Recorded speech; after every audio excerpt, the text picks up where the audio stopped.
Minutes. Thank you, Thank you, Mr. Chairman. Mr. Chairman, I'm struggling some to figure out why we're here today. As the ranking member pointed out earlier, federal funds haven't been used for abortion in 30 years. Federal funds have not been used for abortion in 30 years. So if the problem that we're truly trying to solve is to keep taxpayers from footing the bill for abortions, mission accomplished. However you feel about it, mission accomplished.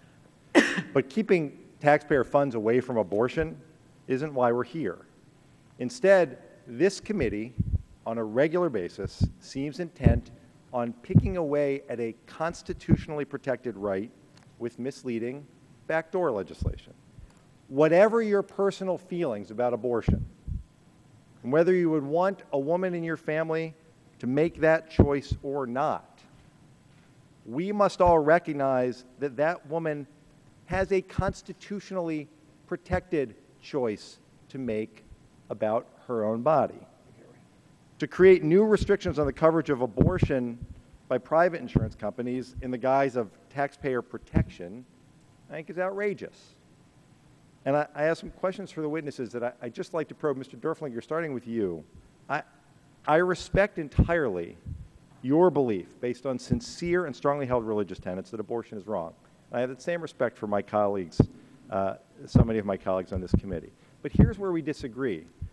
America is a multicultural society. We don't all subscribe to the same religion. I don't believe that one religious view should be imposed on others, and using the massive power of the federal government to force others to share your religious views or penalize those who view differently is a dangerous approach. So I'd like to explore that with you some. If a majority in Congress had strongly held religious belief that blood transfusions were immoral, would it be appropriate for that majority to ban blood transfusions? We're not talking about banning anything, sir. Would that be appropriate for the majority to do that? That's the question I'm asking you. We're just engaging in some hypothetical situations, Mr. Durflinger. No. Okay. And what about vaccination? Some have strongly held beliefs on the matter of vaccination. In your view, would it similarly be permissible for a majority in this Congress to ban vaccinations? No. And for people who hold religious objections to alcohol and tobacco, there is insurance, and maybe this one gets more at this issue that we're talking about today. There are insurance plans that provide coverage for smoking cessation and treatment of diseases born out of alcohol and tobacco use. If a majority of this Congress felt that there is no reason taxpayer dollars should be used to support treating disease born out of alcohol addiction, should we be able to take that action akin to what this legislation does with respect to abortion? No. Nor should the government force people and let me to just fund go on. those things. Let me just go on, because I have a few more and I have limited time. I'm sorry. But this is all irrelevant to the bill at hand. It's not irrelevant. Ultimately, sir, You're making a fundamental No. Let me explain my own position, which I thought I've already done, but I'll do it again. What the suggestion in this bill, what this legislation does, despite the argument that we're protecting people from the federal government, is it says that the massive power of the federal government can be used to shut down a constitutionally protected right. That's absolutely false. That's what this legislation does. Now, what Have you read the bill, sir? I have indeed read the bill, Mr. Section Durflinger. 304. I appreciate your asking.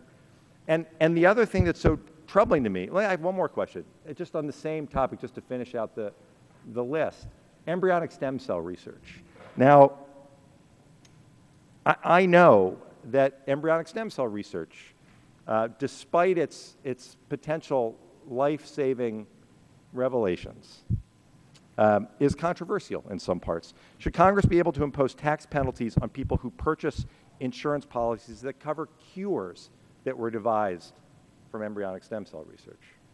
There aren't going to be any cures from embryonic stem cell research, and this is not about penalizing. Mr. Durflinger, I don't have the time to engage in that debate, but I would respectfully suggest to you that perhaps, as you've encouraged me to take another look at the book, that you might well take a look at the research that's being done right now in research centers across the country before you suggest that there will be no treatments or cures to come from embryonic stem cell research.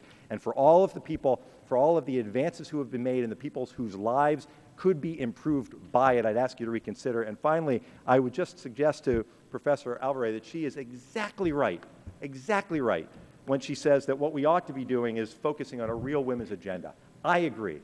And my hope is, Mr. Chairman, that as we go forward in this Congress, we might focus on a women's agenda that acknowledges that women earn 70 cents on every dollar earned by men, and that minimum wage increases is a women's issue because 2/3 of minimum wage workers are women.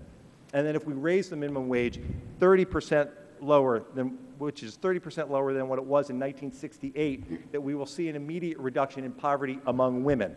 And that workers in 145 countries in the world have earned paid sick days. And the U.S. has no mandatory paid family medical leave policy. There were one of 3 countries in the world, and the only industrialized country to not have mandated maternity leave. This is an agenda for women that this House of Representatives ought to take up. I appreciate your making that point, Professor Alvarez, and I yield back. I thank the gentleman.